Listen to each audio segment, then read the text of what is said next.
Hello everyone, welcome back to my AI mini-series. We learned in my last AI video that words are incredibly powerful.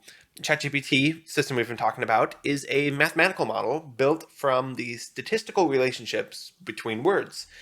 And that system is incredibly capable of highlighting nuances in definitions as well as conveying real-world knowledge just by understanding words themselves. So today I want to talk about just one word in particular. I believe that our careless misclassification of things is creating a really potent false narrative, in particular when we talk about artificial intelligence. So here, let me show you what I'm talking about. This is the dictionary definition of the word evolution. I want to be clear, this video is not focused on the scientific theory of evolution. Is it true or is it not true? That's a very different discussion. But I want to look at the narrative or the story of evolution. If you look at this definition, there are the things you would expect. There's the scientific theory, there's Darwin has been mentioned, the descent with modification. If you scroll down here, there are some seemingly less common definitions, though. There are things like just the general development, change in a direction. So if we go down to example sentence, something like the evolution of computers. That's interesting. That doesn't seem to have anything to do with Darwin's theories. This is something I want to highlight. A word with multiple meanings like this is called a homonym. This is a word like, let's say, bark, something a dog does, something a tree has, two definitions for one word. Now, there are other homonyms. Maybe a better example is the word ship. Ship is a kind of boat. It's also a way of sending packages. And if you were to ship something, you might expect it to arrive by boat. But that's not actually true. That would be reading into definitions that no longer apply to each other. These definitions have diverged. So you ship something, it comes by truck usually. And this is what seems to have happened to the word evolution. This idea of the whole biological where we came from is very different from the idea of where we are actually going. So if I pull up just an image of this evolution, you see this a lot on the internet of you starting with monkeys or whatever, going to humans, and then moving on to robots. There's a clear line, though, in this image where on one side there's this scientific narrative, and on the other side there is this story of this narrative continuing. But we have never seen technology evolve. What actually is happening is smart people made something, and then smart people made something slightly better. And we continue to be doing that. And so this idea of evolution doesn't actually apply to really anything you experience in the world today. I thought that this was something that grew up with time. It turns out this was incredibly deliberate. The person who popularized the word evolution also came up with the term survival of the fittest, and he was very intentional about crafting an appealing, holistic narrative around the scientific theory of evolution. Here's a quick quote from his Wikipedia page. This guy did not believe in entropy. And this has really nothing to do with if you believe in the biological story of evolution. That's a completely different thing than the story of society evolving.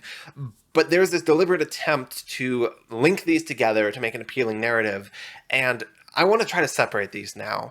This nuance, this line, becomes really important when we consider where we are going. Half the people out there think our future is going to look like this, but history and biology always follow this curve. So the question of, is the singularity going to happen, is just as much a worldview question as it is a technical question. Instead of turning this video into a worldview debate, let's just make a couple contradictory assumptions and see where they lead us. So I'm going to do a quick AI worldview truth table. A couple quick definitions on this.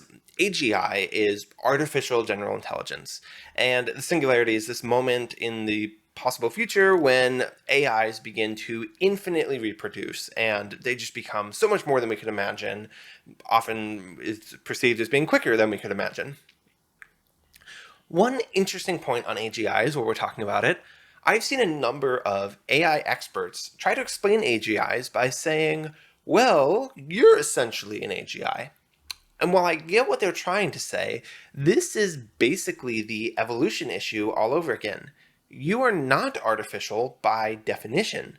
We use the word natural to describe things that exist outside of human intervention, and we use the word artificial to describe things that humans create.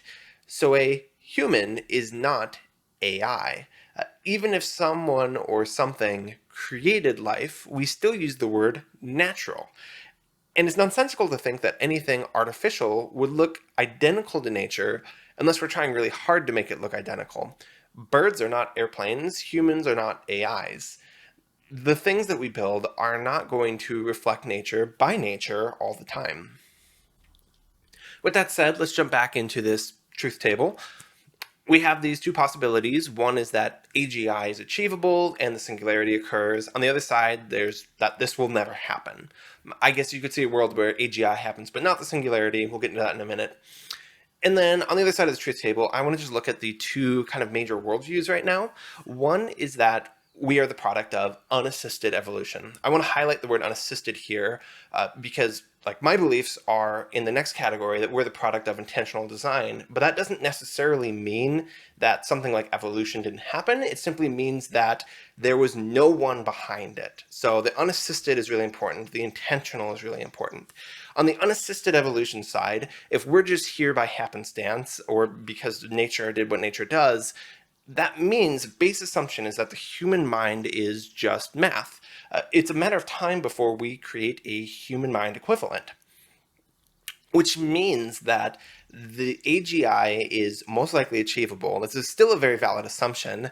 AIs could become as smart as humans or smarter. A singularity might occur, but there's also a possibility on the other side that we may never get to the singularity. We might not even reach AGI. We may run out of computing space or resources before we ever get to the point of reaching a singularity. The universe is full of restrictions, speed limits, we don't always know where they are. And the story of evolution, really critically, will not help us here. This is a story of intentional, focused effort. If we want to reach that goal, the only way to get there is by continuing to invent things. If we just step back, AI is not evolving, it will not evolve on its own. So that's both a comfort and a threat, I guess. On the bottom rung, if we are the product of intentional design, it leads to a very different conclusion. In this case, every intelligence out there is the product of a greater intelligence.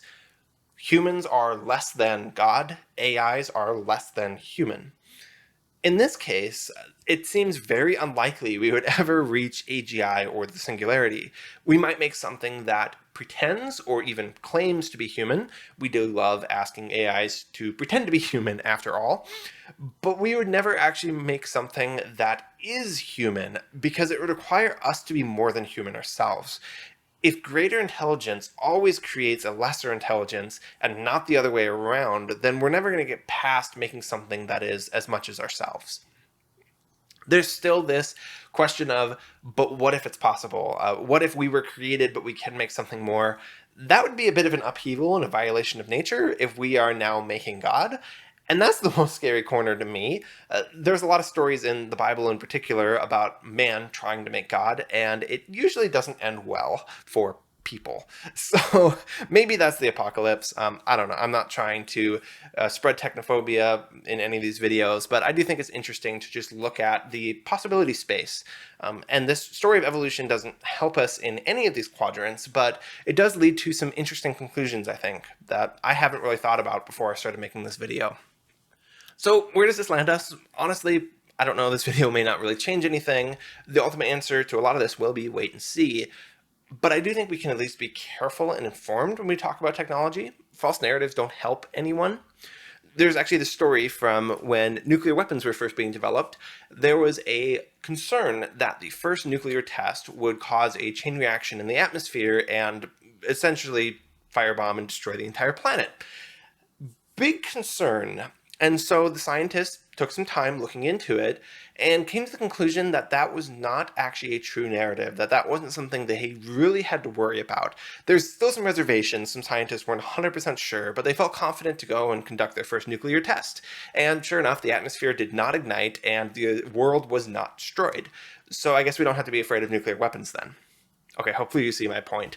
It's not that AIs aren't scary, it's not that we shouldn't worry about things, but I want to be very careful with what we're afraid of. I don't think false narratives are going to help us be rightly concerned or rightly afraid or be careful in the right ways. So with that, I've been ending each video in this AI series with a application point of some kind or a call to action. Last time, I just recommended being informed about AIs, but this time I want to take things a little bit farther. One of the biggest concerns in AI research right now is this idea of alignment. In science fiction, AIs will turn on humanity because they're evil or whatever.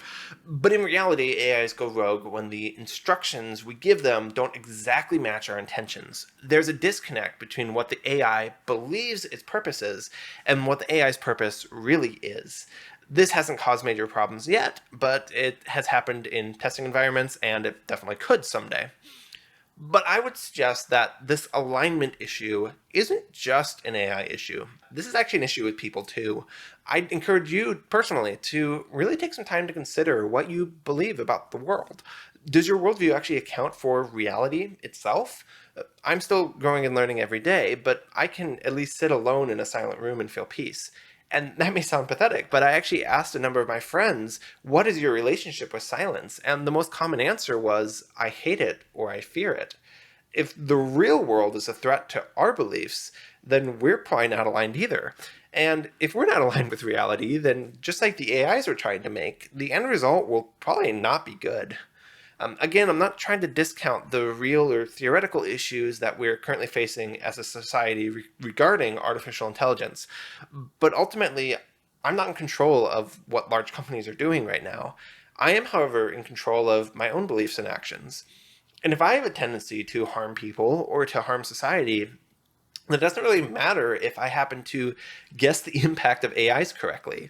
The odds are, if I'm ever given control of an intelligent system, it's going to cause the good or the harm that I intended to cause in the first place. So don't worry, the next video will be a bit more down to earth and technical.